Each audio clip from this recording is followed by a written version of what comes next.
Hello friends, मेरा नाम विशाल है and welcome to my channel programming with विशाल।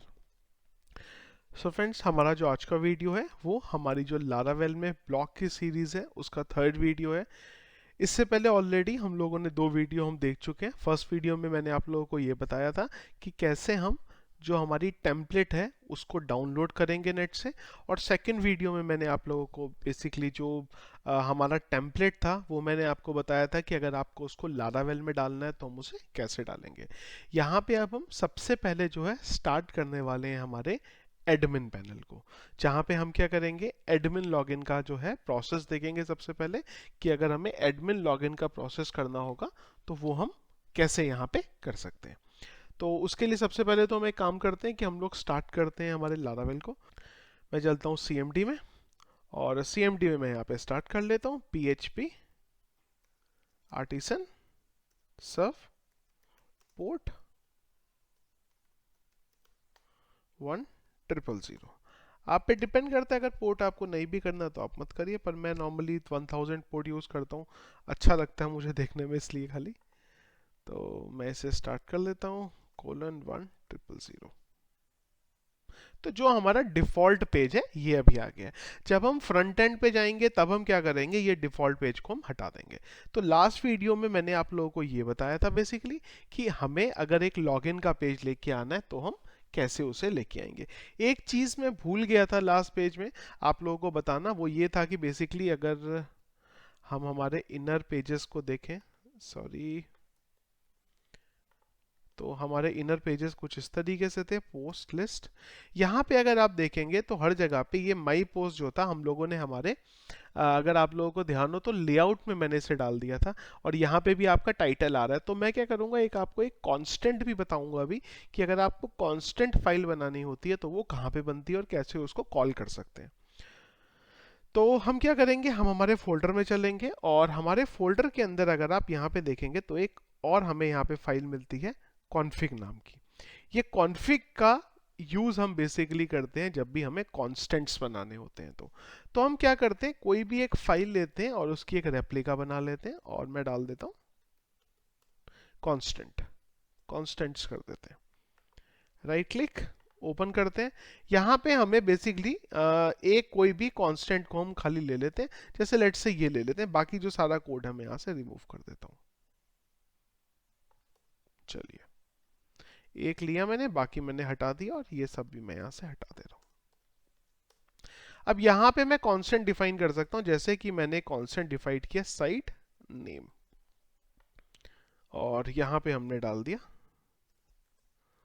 और यहाँ पे हम इसे डिफाइन कर सकते हैं। या फिर ये देखिए, ये बेसिकली क्या करता है कि ये आपके इन्वायरमेंट वेरिएबल में जाएगा और वहां पे चेक करेगा कि आपने क्या चीज डाली हुई है यहाँ पे साइट नेम के लिए। तो मैं डाल देता हूँ, क्या हमने नाम लिया था, माई ब्लॉग। तो मैं यहाँ पे डाल देता हूँ माई ब्लॉग। अब दो चीजें हैं यहाँ पे। अब अगर आप चाहें तो ये साइड नेम नाम से कोई अपना पैरामीटर आप अपने इन्वायरमेंट की फाइल में भी डिफाइन कर सकते हैं। जैसे कि अगर मैं इन्वायरमेंट की फाइल में जाऊं हमारे, तो यहाँ पे भी अगर मैं चाहूँ तो अब मेरा कांस्टेंट डिफाइन कर सकता हूँ।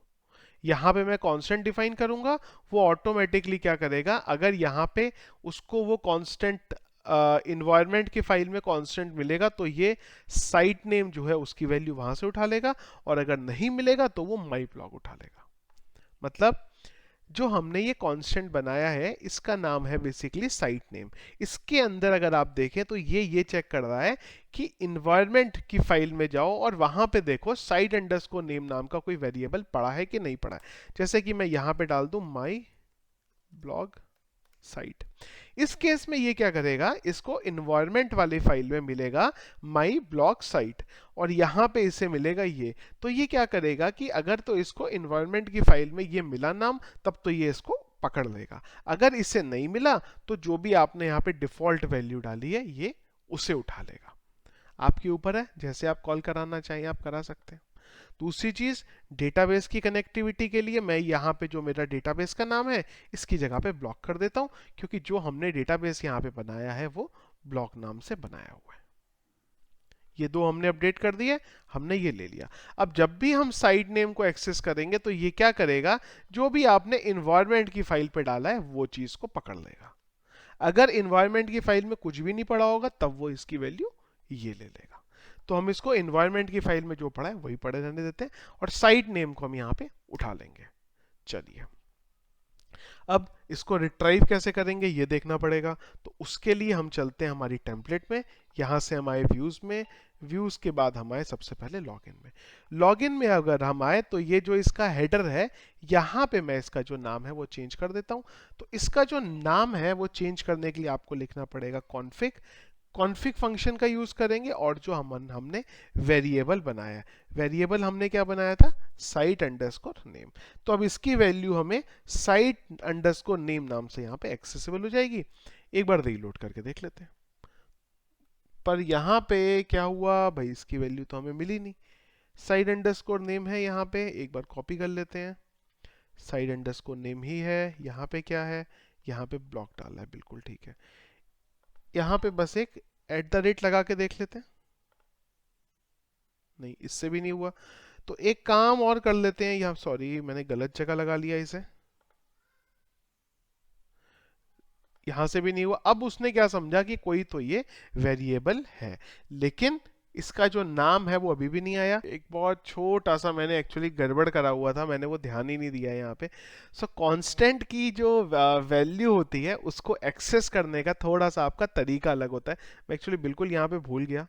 तो जो एक्सेस हम करते हैं वो एक्चुअली में फाइल नेम के थ्रू करेंगे हम, क्योंकि क्या है, आप एक बात सोचिए, कॉन्फिग साइट नेम हम कर लेंगे तो उसे पता कैसे चलेगा, क्योंकि कॉन्फिग फोल्डर में तो आपके बहुत सारी फाइल्स हैं। अगर हम कॉन्फिग फाइल कहाँ है, यहाँ पे तो बहुत सारी फाइल है, तो हमें बताना पड़ेगा कि ये वेरिएबल कौन सी फाइल के अंदर पड़ा हुआ है। अब इसको पता चलेगा कि ये कांस्टेंट फाइल के अंदर है, साइट अंडरस्कोर नेम। देखिए, अभी रीलोड करेंगे तो ये बराबर आएगा। वो गड़बड़ खाली क्या हो रखा था कि हम लोगों ने यहाँ पे कांस्टेंट के अंदर जो साइट अंडरस्कोर नेम है वो नहीं लगाया हुआ था। फाइल का जब तक आप नाम का यूज नहीं करेंगे ना तब तक उसे पता नहीं चलेगा। चलिए, इसको कॉपी कर लेते हैं, और जो मेरा लेआउट वाला टेम्पलेट है मैं इसे वहां पे भी डाल देता हूँ। ब्लॉग लेआउट का टेम्पलेट हमारा कहाँ था, रिसोर्स में चलेंगे, व्यू में चलेंगे, एडमिन में चलेंगे, लेआउट में चलेंगे, लेआउट ब्लॉक ब्लेड में चलते हैं, और यहाँ पे हमने कहीं पे डिफाइन किया था। चलिए, यहाँ पे भी हम लोगों का ये जॉब आ गया, हमारे वेरिएबल से आ गया। ठीक है जी, इसको बंद करते हैं। अब ये लॉगिन का जो पेज है इस पे देख लेते हैं। यहाँ पे क्या है कि जब भी मैं सबमिट के बटन पे क्लिक करता हूँ तो आइडियली इसको मेरा वैलिडेशन कराना चाहिए था और सारी चीजें करनी चाहिए। तो एक एक करके हम क्या करते हैं, सबसे पहले चलते हैं राउट्स की फाइल में। राउट्स कहाँ पे होता है हमारा, राउट्स फोल्डर के अंदर होता है। वेब को खोलते हैं, और यहाँ पे सबसे पहले तो एक राउट बना लेते हैं ये लॉगिन के लिए। तो मैं यहाँ पे एक राउट बना लेता हूँ कि भाई जब भी पोस्ट होगा एडमिन के में लॉगिन अंडरस्कोर सबमिट, तो हम लोगों ने एक ऑलरेडी कंट्रोलर बनाया था लास्ट क्लास में।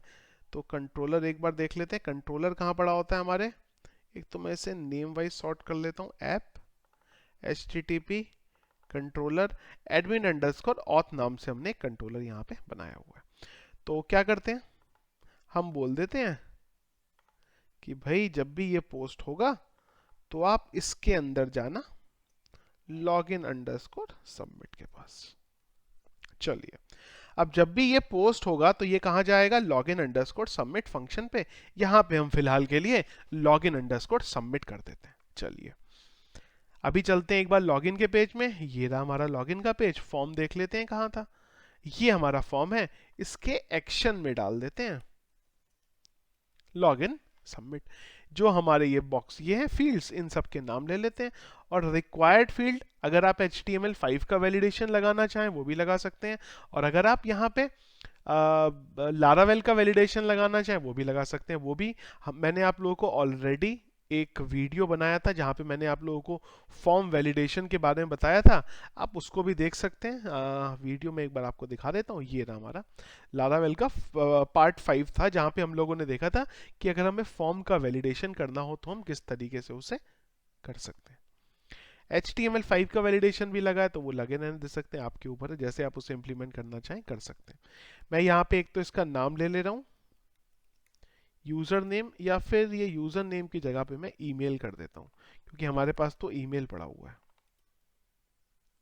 ईमेल, ईमेल पासवर्ड आ गया, और इसका एक नाम भी ले लेता हूँ, नेम पासवर्ड। अब जब भी हमारी फाइल सबमिट होगी तो ये रिक्वेस्ट किसके पास जानी चाहिए, इसके पास जानी चाहिए। चलिए कंट्रोल F5 करते हैं, एक बार सबमिट करके देखते हैं। तो ये गई लॉगिन सबमिट पे, पर लॉगिन सबमिट हुआ ये गेट का, क्यों? क्योंकि हमने मेथड जो है यहाँ पे स्पेसिफाई नहीं किया है। तो मेथड मैं कर देता हूँ यहाँ पे पोस्ट। चलिए कंट्रोल F5 करेंगे, एक बार रीलोड करके देखेंगे अभी। चलिए लॉगिन सबमिट पे बराबर आ गया, पर एक एरर आ गई।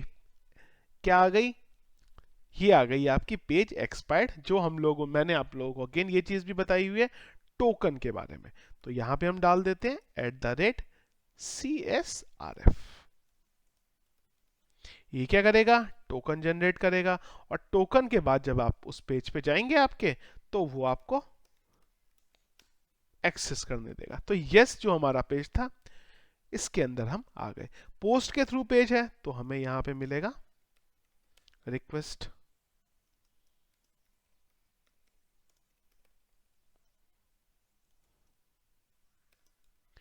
रीलोड कर लेते हैं, कोई एरर तो नहीं है यहाँ तक। चलिए कोई एरर नहीं है। इसके बाद हमारा काम क्या है कि हमें जो हमने यहाँ पे जो टेक्स्ट बॉक्स बनाए हुए हैं उनकी सबसे पहले तो वैल्यू लेनी पड़ेगी, और उसके बाद उसकी वैल्यू से हमें चेक करा लेंगे लॉगिन को।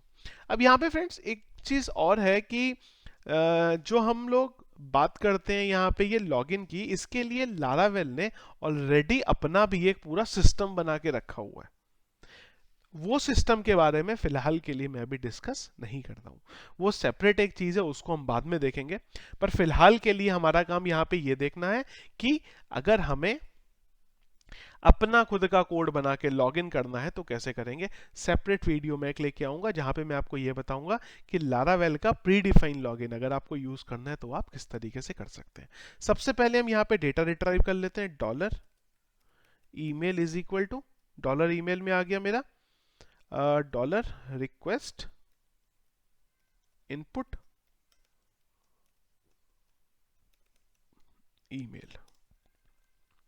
इसी तरीके से पासवर्ड भी ले लेते हैं, और इन दोनों को मैं एक बार इको भी करा के देख लेता हूं कि बराबर आ रहा है कि नहीं आ रहा है। Echo echo. चलिए जो डिटेल थी वो हमारी बराबर यहां पे भी आ गई। अब अगर आप यहां पे लगाना चाहते हैं अपना वैलिडेशन तो आप लगा सकते हैं। फिलहाल उधर HTML5 के वैलिडेशन लगे हुए हैं तो मैं उसको यहाँ पे इग्नोर कर लेता हूँ। इसके बाद अगला काम क्या आ गया? इसके बाद अगला काम ये आ गया कि हम इस डिटेल को हमारे डेटाबेस के साथ चेक करके देखें। पर अगेन डेटाबेस के साथ अगर आपको चेक करना है तो उसके लिए कनेक्टिविटी तो हम ऑलरेडी कर चुके हैं। पर कनेक्टिविटी करने के अलावा एक तो हम एक काम करते हैं, जो हमारी डेटाबेस की टेबल है यूजर्स नाम की, इसमें मैं कुछ डेटा डंप कर देता हूँ। तो यहाँ पे मैं यूजर नेम दिया हुआ है, इसको मैं एक काम करते हैं, अगर इधर यूजर नेम दिया है उधर हम ईमेल ले रहे हैं, एक ही चीज लेके चलते हैं। तो मैं काम कर लेता हूँ, इसको भी ईमेल ही कर देता हूँ फिर।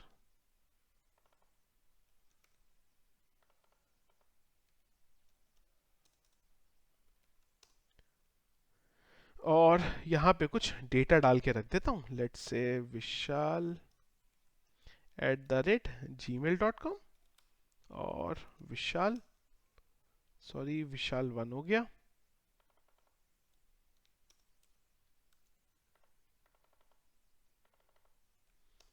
स्टेटस का यूज एक्टिव डीएक्टिव के लिए कर लेंगे यहाँ पे।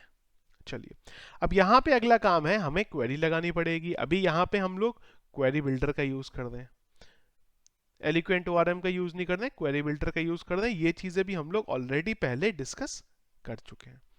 तो उसके लिए सबसे पहले मुझे यहाँ पे जो DB क्लास है हमारी, फैसार्ट क्लास जो होती है, फैकार्ट, उसको यूज करना पड़ेगा। तो मैं यहाँ पे ले लेता हूँ, इसी को कॉपी कर लेता हूँ,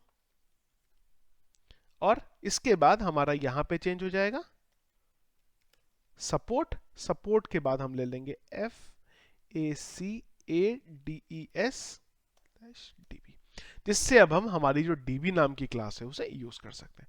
एक बार रीलोड करके देख लेते हैं कि सब ठीक है। बिल्कुल सब कुछ ठीक है। अब इसके बाद हमारा काम यह है कि हम डेटाबेस से डेटा रिट्राइव करके ले आए। कैसे डेटा रिट्राइव करके ले आए वो देख लेते हैं। तो एक वेरिएबल बनाया मैंने यहाँ पे RESULT, result is equal to DB। Database की टेबल की हम लोग बात कर रहे हैं यहाँ पे, DB टेबल।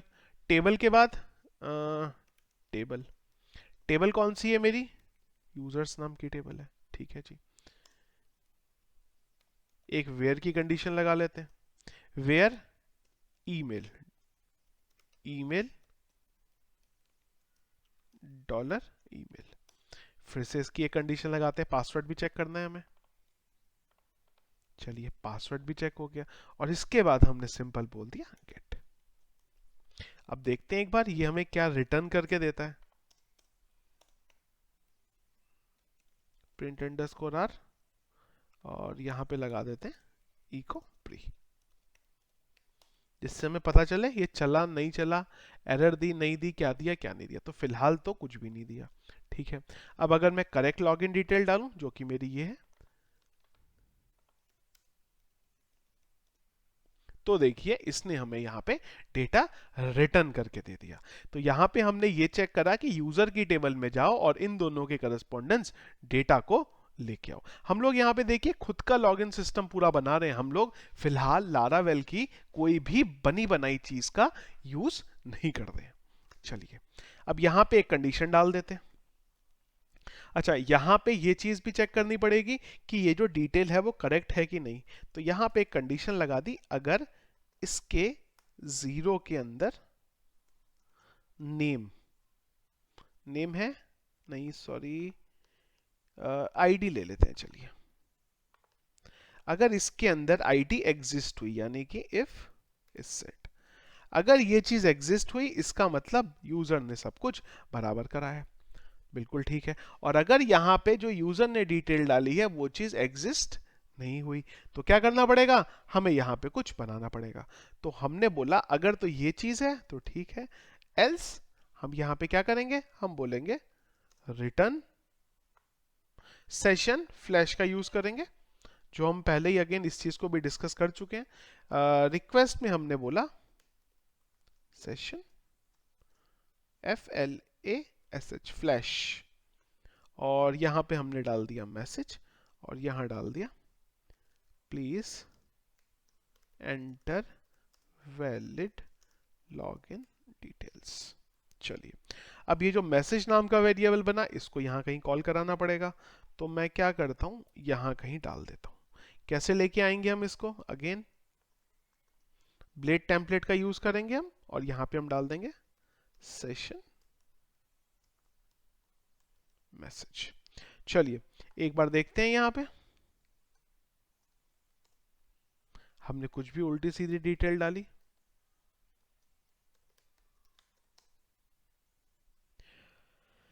एरर आ गई है कहीं पे। कहां पे एरर आई है एक बार देख लेते हैं।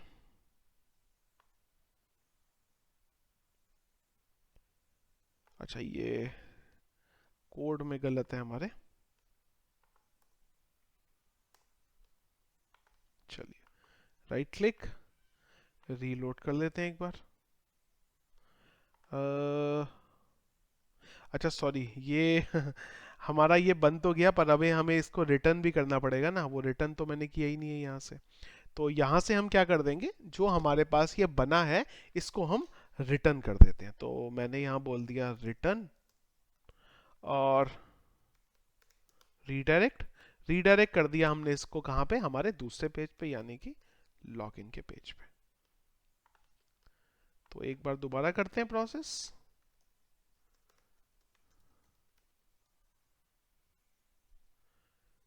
सॉरी, एडमिन लॉगिन, अगर आप देखें तो यहाँ पे वो मैसेज आ ही रहा था अपने आप। चलिए कोई बात नहीं, गलत डिटेल डालते हैं। तो देखिए ये आपको मैसेज लेके आ गया, और अगर आप करेक्ट डिटेल डालेंगे तो ये आपको कुछ भी नहीं बोलेगा, क्योंकि हमने वहां पे कुछ प्रिंट कराया ही नहीं है। तो ये आ गया। चलिए, अब यहां पे सबसे पहले हम चेक करा लेते हैं कि उसका स्टेटस क्या है। If dollar status is equal to 1, अगर तो स्टेटस 1 है तो ठीक है, अदरवाइज कॉपी पेस्ट,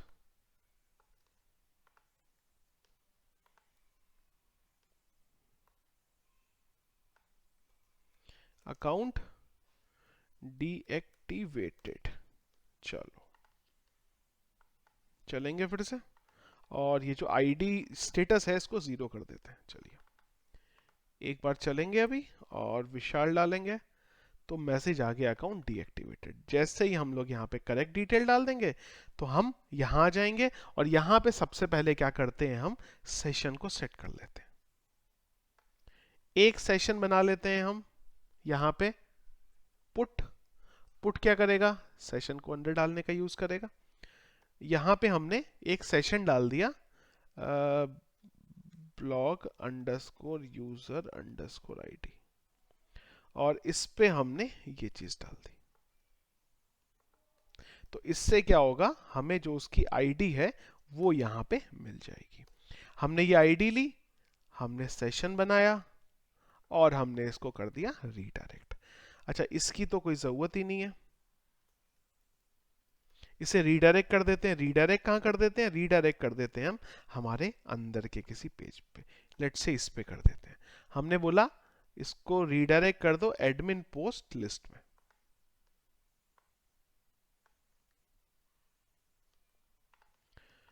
चलिए बैकस्लैश बैक करते हैं, एक बार अभी चलते हैं और कुछ डिटेल डालते हैं। विशाल डाला, सबमिट करा, तो देखिए ये करेक्ट पेज पे आपका रीडायरेक्ट हो गया।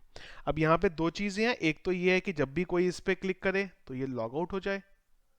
फिलहाल तो होगा नहीं क्योंकि हमने करा ही नहीं है। एक चीज हमारे पास ये है, दूसरी चीज ये है कि ये जो हमारे अंदर के पेजेस हैं जो हमने ये बनाए हैं ऐड वाले, ये सारे के सारे वो पेजेस हैं जो अगर यूजर ने लॉगिन नहीं करा तो ये सारे पेजेस उसके एक्सेसिबल नहीं होने चाहिए। एक्सेसिबल नहीं होने चाहिए के लिए क्या करना पड़ेगा, हमें यहाँ पे एक मिडिल वेयर बना सकते हैं, और उस मिडिल वेयर के थ्रू हम हमारी ये जो चीज है उसे ऑपरेट कर सकते हैं। सबसे पहले लॉग आउट के लिए बना लेते हैं हम। चलिए लॉग आउट के लिए क्या करते हैं, हम लोगों के पास ये लेआउट का पेज तो है ही है। यहाँ पे देख लेते हैं कि लॉग आउट हमने कहाँ बनाया था। Log out log out log out log out, control F, log out. Layout के अंदर ही होना चाहिए कहीं पे। ये रहा आपका लॉग आउट का। तो हमने बोला इसे कि भाई तू एडमिन स्लैश लॉग आउट पे चला जा। ये भी जो मैं अभी बता रहा हूँ एक्चुअली में इसको भी बनाने का थोड़ा बेटर वे है, पर अभी हमें उसकी जरूरत नहीं पड़ी है, इसलिए मैं आपको नहीं बता रहा हूँ। आइडियली इसको भी एक यूआरएल फंक्शन में पास करना चाहिए, पर वो देखते हैं, अभी हमें कोई रिक्वायरमेंट नहीं है उसकी, तो मैं आपको वो बता नहीं रहा हूँ। अब देखिए, अब हम यहाँ आए और अब हम अगर ये लॉग आउट के बटन पे क्लिक करें तो देखिए अब क्या होगा। जैसे ही आप लॉग आउट के बटन पे क्लिक करोगे तो देखिए क्या हुआ। हमने लॉग आउट पे क्लिक करा, इसने बोला पेज डॉट फोर, लेकिन एक इंपॉर्टेंट चीज अगर आप यहां देखें तो क्या हुआ, यहां पे आपने एडमिन पोस्ट के अंदर एडमिन लॉग आउट आपका हो गया। आइडियली ये जो लॉग आउट है ये आपका कुछ इस तरीके से होना चाहिए था। अब ये इस तरीके से क्यों हुआ, क्योंकि हमने यहाँ पे यूआरएल हमें डालना चाहिए था रीडायरेक्ट के लिए, वो हमने बेसिकली यहाँ नहीं यूज करा है, उस वजह से हमारा ये इशू यहाँ पे हो रहा है। जितने भी हमारे ये लिंक रहेंगे हम इसको जो रीडायरेक्ट करते हैं थोड़ा अलग तरीके से करते हैं। कैसे, यहाँ पे हम लिखेंगे यूआरएल और यहाँ पे हम ये डाल देते हैं। चलिए एक बार अभी चलते हैं, रीलोड करते हैं और अभी देखते हैं।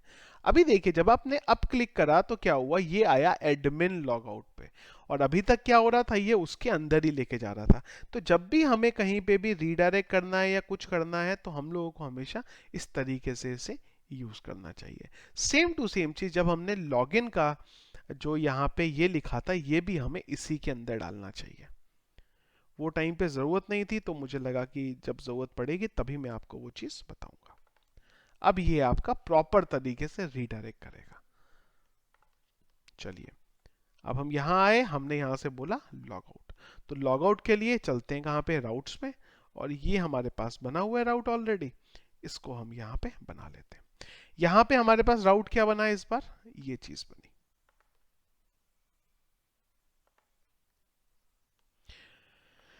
तो हमने बोला जब ऐसी कंडीशन आएगी तो ई को एसएसएस कर दो, एसएसएस आ गया। अब यहां पे हमें क्या करना पड़ेगा, जो हमारा सेशन बना है उसको हमें रिमूव करना पड़ेगा। तो सेशन को जब हम रिमूव करते हैं, पीएचपी में जब हम लोग बात करते थे कोर पीएचपी में, तो हम अनसेट का यूज करते थे। यहां पे हमारे पास एक फंक्शन होता है जिसका बेसिकली हम यूज करते हैं उसको रिमूव करने के लिए, जिसको हम बोलते हैं फॉरगेट। दो चीजें, फॉरगेट और फ्लैश। फॉरगेट का यूज करते हैं जब हमें कोई स्पेसिफिक सेशन हटाना होता है, और दूसरा हमारा फॉरगॉट का यूज करते हैं, फ्लैश का यूज करते हैं जब हमें पूरे का पूरा सेशन जो है बना हुआ है उसे हटाना है। दो चीजें हैं, आपके ऊपर है, जो भी आप यहाँ पे यूज करना चाहे आप उसे यूज कर सकते हैं। तो अब हम एक काम करते हैं, सेशन जो है हमारा उसको यहाँ पे हटा देते हैं। कैसे हटाएं, यहाँ पे हम डाल देते हैं सेशन, और सेशन के अंदर हम लोग बोल देते हैं फॉरगेट, और यहां पे हमारा नाम डाल देते हैं। सेशन कौन किस नाम से हमने बनाया है, एक बार लॉगिन के पेज पे देखते हैं। ऑथ में होगा हमारे पास, ये नाम से हमने यहाँ पे सेशन बनाया था, तो उसको मैं क्या कर देता हूं, यहां पे डाल देता हूं। ये डालने के बाद हम क्या कर देते हैं, इसको कर देते हैं रीडायरेक्ट। रीडायरेक्ट कहां कर देते हैं, रीडायरेक्ट कर देते हैं हमारे लॉगिन के पेज पे। देखते हैं चलता है नहीं चलता, एरर आती है। एरर आएगी तो उसका सॉल्यूशन तभी देखेंगे। रीडायरेक्ट हुआ पर रीडायरेक्ट नहीं हुआ, तो इसको बोल देते हैं यहां से रिटर्न। अभी देखते हैं एक बार। तो इसने क्या करा, आपका वो पर्टिकुलर जो सेशन बना था उसको हटाया और इस पेज पे ले आया। अब अगर हम यहाँ पे अभी भी अंदर के पेज में जाएं तो हमारे पेजेस तो खुल रहे हैं। अब इसके लिए हमें यहाँ पे क्या करना पड़ेगा, एक मिडिलवेयर का यूज करना पड़ेगा। मिडिलवेयर पे भी मैंने डिटेल एक ऑलरेडी वीडियो बनाया हुआ है, अगर आप लोगों ने वो देखा है बहुत अच्छी बात है, अगर नहीं देखा है तो आप प्लीज एक बार पहले जो हमारा मिडिलवेयर का वीडियो था, जो जहां पे मैंने डिटेल लेवल पे आप लोगों को बताया था मिडिलवेयर के बारे में, कहाँ गया मिडिलवेयर, ये रहा हमारा मिडिलवेयर का वीडियो। तो एटलीस्ट आप एक बार मिडिलवेयर का वीडियो देख लीजिए, जिससे आपको क्लियर हो जाएगा मिडिलवेयर होती क्या है। मैं मीनवाइल एक काम करता हूँ, एक मिडिलवेयर यहाँ पे क्रिएट कर दे रहा हूँ, D drive C D Laravel C D blog. Middleware create करने के लिए हमें कमांड को हिट करना पड़ेगा, PHP artisan make middleware, MIDDLEWARE middleware. क्या मिडिलवेयर का नाम रखना है हमने, तो हम लोग एक मिडिलवेयर बना लेते हैं यहाँ पे, लेट्स से एडमिन ऑथ। तो मिडिलवेयर जो थी हमारी यहाँ पे बराबर क्रिएट हो गई। अब मिडिलवेयर कहाँ मिलेगी, चलते हैं ऐप के अंदर। ऐप के अंदर अगर हम चलें तो यहाँ पे हमें कहीं पे मिडिलवेयर जो है HTTP के अंदर मिडिलवेयर मिलना चाहिए। यहाँ पे अगर आप देखें तो हमें एक एडमिन ऑथ नाम की मिडिलवेयर जो है मिल गई है। इसका नाम अगर आप यहाँ देखें तो इन लोगों ने कैपिटल किया है, मैंने स्मॉल जानबूझ के करा था कि अगर आप अपनी किसी भी चीज का नाम या कुछ चेंज करना चाहें तो आप कर सकते हैं। क्या करना पड़ेगा, आपको बस यहाँ पे राइट क्लिक जाना पड़ेगा और इसको कैपिटल कर देंगे। लेकिन ये करने के बाद आपको उसको एडिट करके उसकी जो क्लास वहां लगी है उस पे भी एक बार आप नाम चेंज कर देंगे, जैसे कि ये रहा हमारा, हमने चेंज कर दिया मिडिलवेयर का नाम। अब चलते हैं, अब मिडिलवेयर का नाम चेंज करने के बाद हमें बताना पड़ेगा कि ये एक पर्टिकुलर पेज है जो हमारे एक्सेसिबल नहीं होने चाहिए हमारे यहां पे। तो उसके लिए हम लोग क्या करते हैं, सेशन की एक कंडीशन लगाते हैं यहां पे, और यहां पे हम चेक करवाते हैं कि अगर इफ ये जो रिक्वेस्ट है इसमें सेशन, और अभी हमें जो सेशन है हमारा उसको चेक कराना है। तो नॉर्मल PHP में हम लोगों को जब ये कराना होता था हम लोग क्या करते थे, सेशन को चेक करा लेते थे। पर यहां पे अगर हमें सेशन को चेक कराना है तो कैसे करेंगे, इसके लिए भी मैंने आप लोगों को ऑलरेडी एक चीज बताई थी, और मैंने बताया था हैज का यूज करते हैं हम। अगर हैज, अगर या इसको एक सेशन मिला ये नाम का, इसमें कर देते हैं नॉट। अगर इसे ये नाम का सेशन नहीं मिला, अगर इसको ये जो पर्टिकुलर चीज हमने लिखी है, ये जो हमने कंडीशन लिखी है, ये नाम का सेशन अगर इसको नहीं मिला, तो इसको हमें बोलना पड़ेगा कि भाई तू रीडायरेक्ट कर देना। तो हमने बोल दिया रिटर्न, और इसके थ्रू हमने इसे रीडायरेक्ट कर दिया। रीडायरेक्ट, सॉरी, रीडायरेक्ट का तो डिफॉल्ट ही फंक्शन है, और यहां हमने बोल दिया एडमिन के अंदर लॉगिन के पेज पे उसे रीडायरेक्ट कर दिया जाए, अगर ऐसी कंडीशन होगी तो। ठीक है जी। इसके बाद जो मिडिलवेयर बनी है उसे हमें डिफाइन भी करना पड़ेगा। उसके लिए हमें चलना पड़ेगा कर्नल पे। कर्नल पे चलेंगे और यहाँ पे अलग अलग तरीके की हमारे पास मिडिलवेयर होती है। तो हम यहाँ पे आ गए हमारे मिडिलवेयर में, और एक मैं यहाँ पे मिडिलवेयर और डिफाइन कर देता हूँ। इसका नाम मैं रख लेता हूँ let's say admin underscore auth. कहाँ पे पड़ी हुई है ये मिडिलवेयर, उस पर हम डिफाइन कर लेते हैं। तो ये हमारा पड़ा हुआ है ऐप में। ऐप के अंदर हमारा होगा ये HTTP।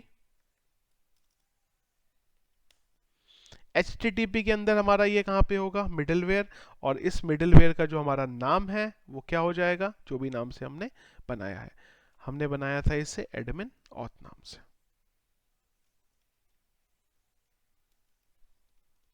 चलिए, मिडिलवेयर हमें जो डिफाइन करनी थी, ये क्या आ रहा है, हाँ जी, मिडिलवेयर जो हमें यहाँ पे डिफाइन करनी थी वो हमने यहाँ पे डिफाइन हमारी कर ली। एक बार रीलोड करके देखेंगे कुछ एरर है कहीं पे, कोई एरर नहीं है। इसके बाद हम चलते हैं अब हमारे राउट्स में। राउट्स में हमें यहाँ पे क्या करना पड़ेगा, एक मिडिलवेयर के लिए बेसिकली एक ग्रुप बना देना पड़ेगा। और हम ये बोल सकते हैं कि ये मिडिलवेयर जो है इस कंडीशन के ट्रू होने के बाद ही चलेगी। कैसे, राउट, एक ग्रुप बना लिया हमने यहाँ पे। इस ग्रुप के बाद हमने यहाँ पे लिख दिया हमारा मिडिलवेयर। हमने डाल दिया यहाँ पे MIDDLEWARE मिडिलवेयर। एक डालते हैं यहाँ पे हम लोग एरे। इसके बाद यहाँ पे मैंने डाल दिया मेरे मिडिलवेयर का जो भी नाम है वो। इसके बाद यहाँ पे कॉल करते हैं फंक्शन को हमारे।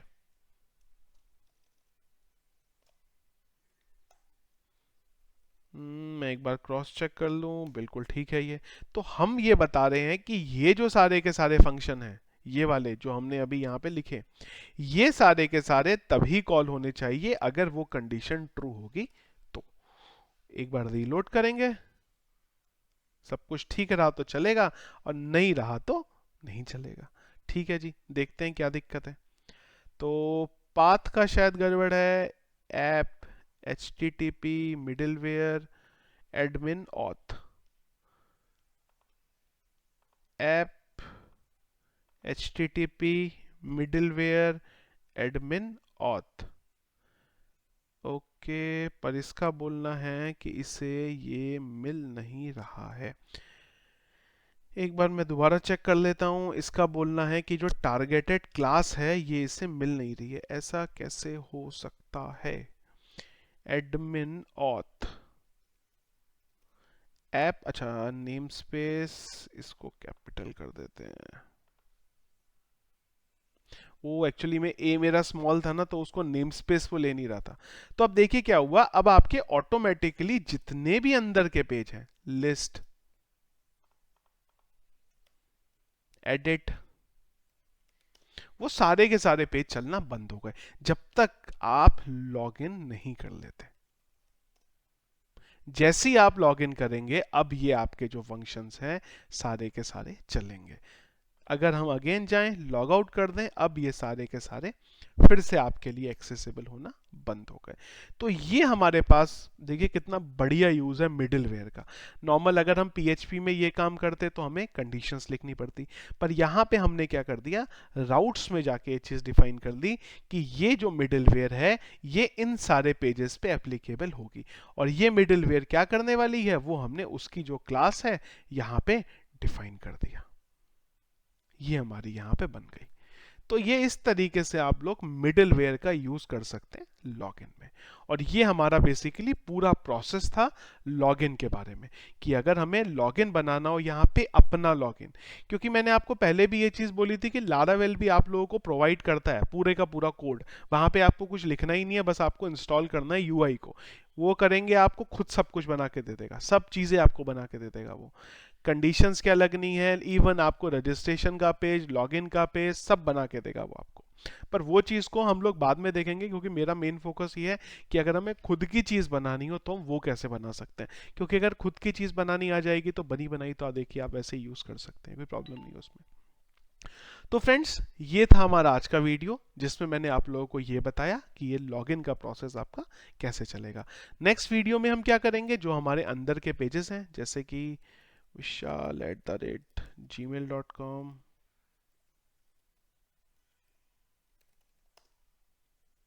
ये जो अंदर के पेजेस हैं हम लोग सबसे पहले यहाँ पे पोस्ट से स्टार्ट करेंगे। पोस्ट को देखेंगे कैसे हम उसे ऐड कर सकते हैं, अपडेट कर सकते हैं, डिलीट कर सकते हैं, क्योंकि अब हमें अंदर के पेजेस में अगर देखें तो सबको एक ही बार एक सेक्शन बनाना है और उसको कॉपी पेस्ट मार देना है। अभी अंदर का काम हमारा बहुत ईजी है, यही काम था जो हमारा टाइम टेकिंग था, अंदर काम हमारा फटाफट हो जाएगा। जैसे ही एक सेक्शन बनेगा तो आप मान के चलिए सारे सेक्शन आपके, एक सेक्शन बनने के बाद आपके 10 मिनट के अंदर बाकी सारे सेक्शन बन जाएंगे, क्योंकि उसके बाद सिर्फ कॉपी पेस्ट का काम बचेगा आपका। सो फ्रेंड्स ये था हमारा आज का वीडियो। आई होप जो मैंने आप लोगों को यहाँ पे चीज़ें सारी बताई हैं वो आपको समझ आई होगी। अगर आपका कहीं पे कोई भी क्वेश्चन है, कहीं पे भी आप कंफ्यूज्ड हैं, तो आप प्लीज़ जो हमारा वीडियो का कमेंट बॉक्स है उसमें अपना प्रॉब्लम डाल सकते हैं। मैं अपनी तरफ से पूरी कोशिश करूंगा कि आपके इशू को रिजॉल्व कर सकूं। सोर्स कोड अगर आपको चाहिए तो वीडियो के डिस्क्रिप्शन पे मैंने लिंक दिया हुआ है, वहां से आप उसे डाउनलोड कर सकते हैं। इसी के साथ मैं आपको सोर्स कोड में थीम डाउनलोड करने के लिए एक अलग से लिंक दे दूंगा, वहां से आप एडमिन और फ्रंट एंड की अगर थीम डाउनलोड करना चाहें तो आप वो भी कर सकते हैं। वीडियो फ्रेंड्स अगर आपको पसंद आता है तो प्लीज़ लाइक ज़रूर करिएगा, और अगर आपने अभी तक हमारे चैनल को सब्सक्राइब नहीं किया है तो प्लीज़ उसे सब्सक्राइब भी कर लीजिए। Thank you.